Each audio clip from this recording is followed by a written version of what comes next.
already on episode 15. So if you are new to my channel, the whole thing here is you send me your videos, I read them out loud, and everybody gets to hear your experience. And we kind of put together all those shared experiences, and oddly, many of you have very similar experiences. So if you have something you'd like to share, please send it in. It helps this channel grow. I get letters pretty much every single week, almost every single day. So please, please, please send your stuff in, and so I can continue to share. So this week's video is all based on poltergeist activity, including haunted toys, and we have the Chochin Obake. I'll get to that. I'm not Japanese, but you'll understand why I chose that particular cryptid. So first off, we need to break down what the definition of a poltergeist actually is.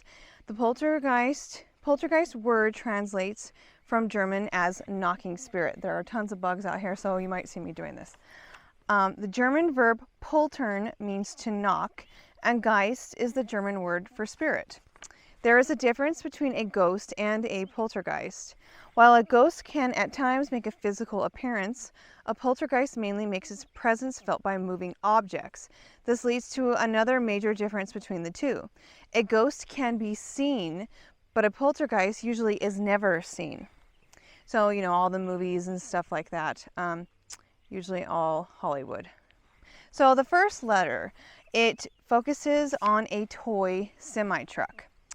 This person says, my family moved into a rental house in 2013. We no longer live at this residence, but so many weird occurrences happen here I could write you a book. This house was a tri-level style home and was built in the 1970s. It also had a partially finished basement.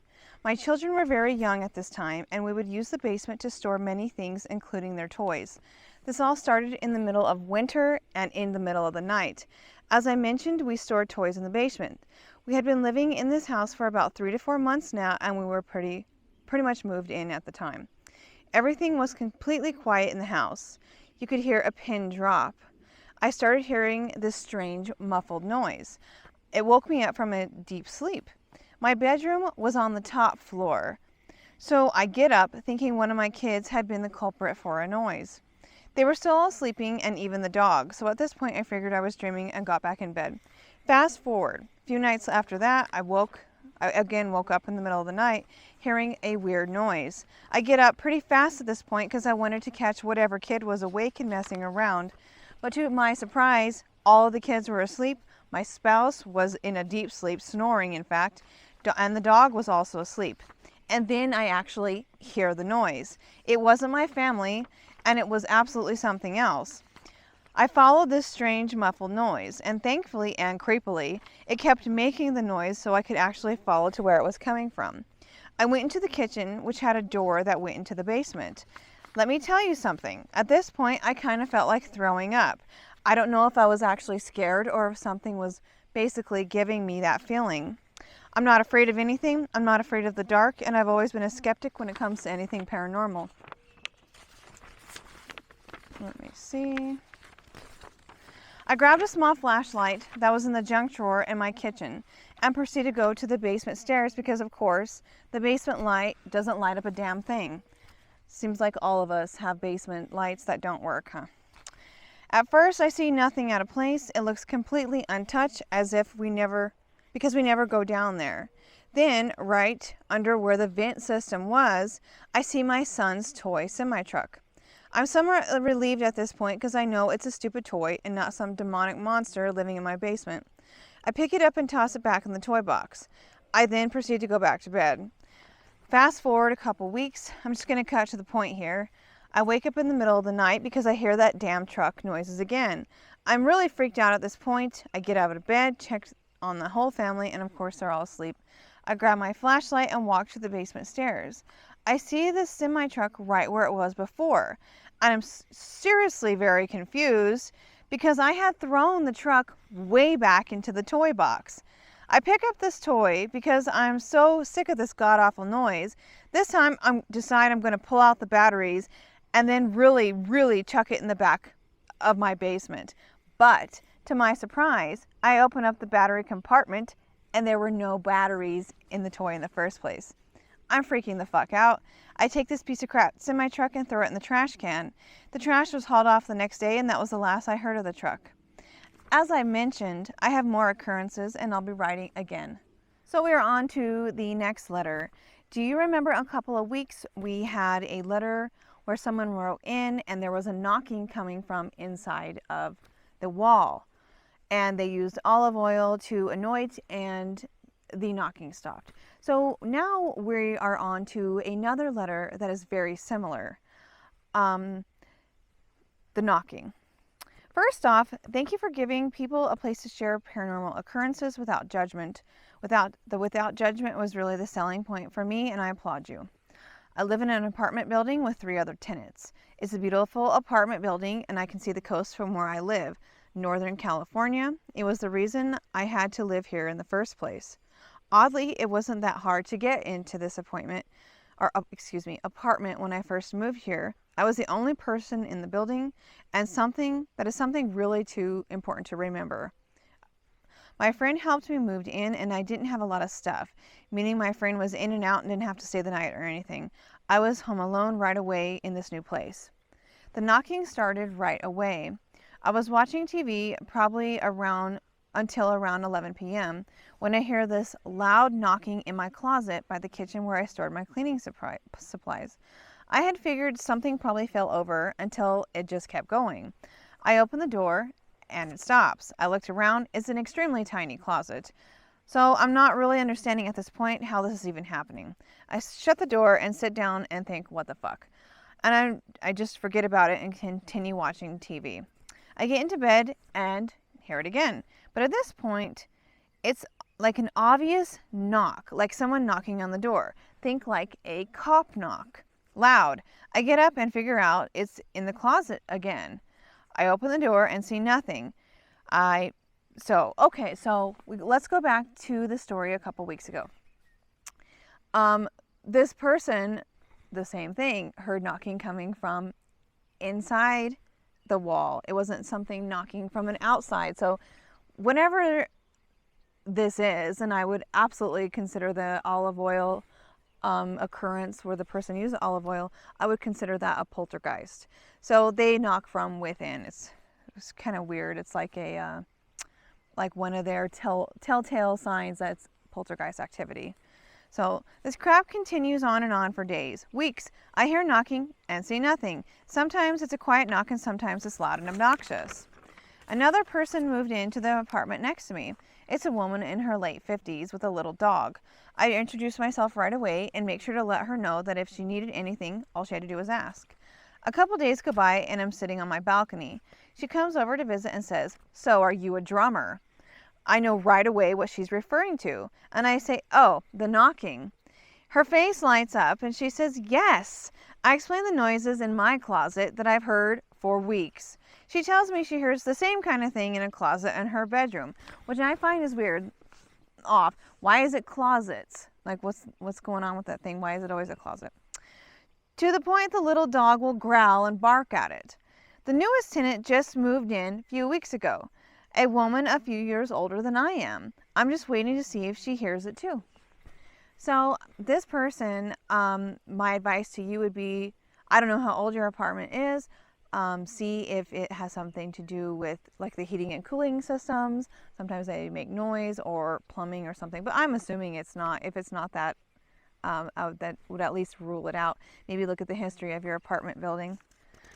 Oh, so again, we are continuing on the Veteran Mental Hospital, but this is obviously some poltergeist activity.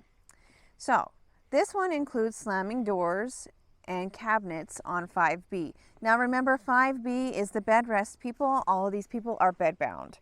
So every so often at night, this unit was loud and a very angry place.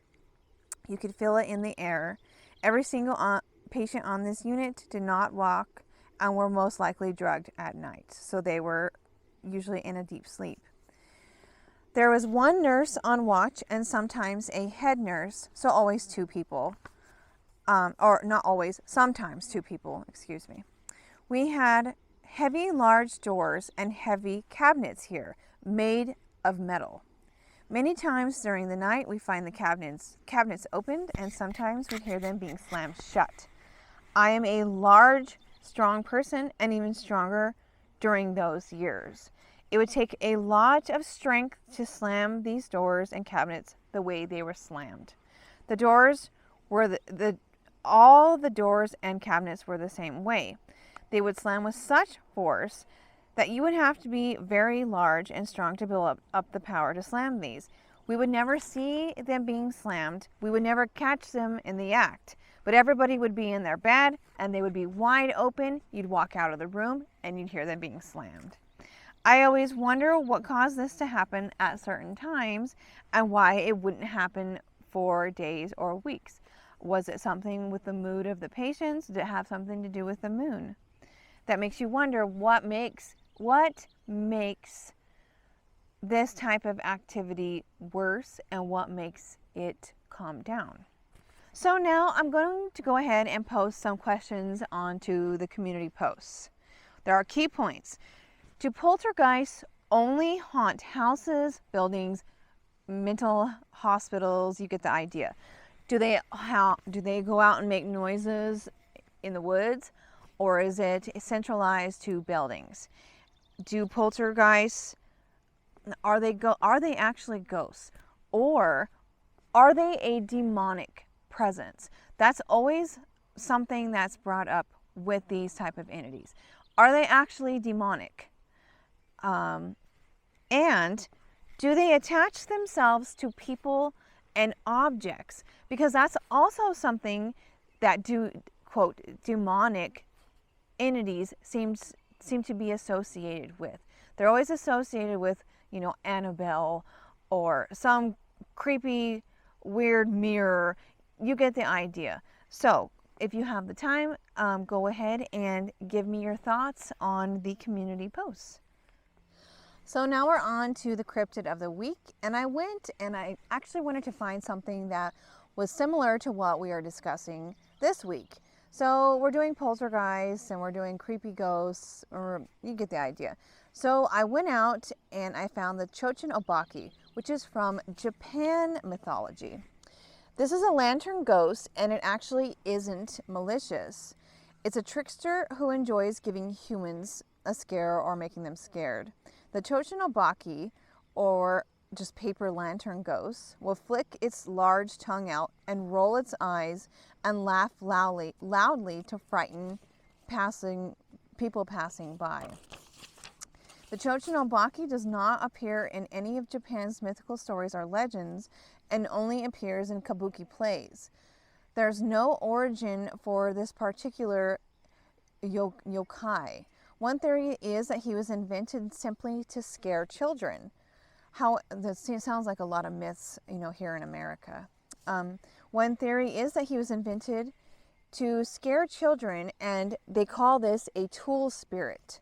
But these actually do appear in Japanese mythology. Tool spirits are tools or objects which become yokai after 100 years. A regular lantern may turn into Chochin Obake after 100 years of use. This comes from the ancient religion Shinto, and they believe all objects, even inanimate ones, have a soul. So that means after 100 years in this religion, now excuse me if you do practice this, I'm very ignorant on Japanese culture. After 100 years, no matter what the inanimate object is, it begins to become animate and have a soul.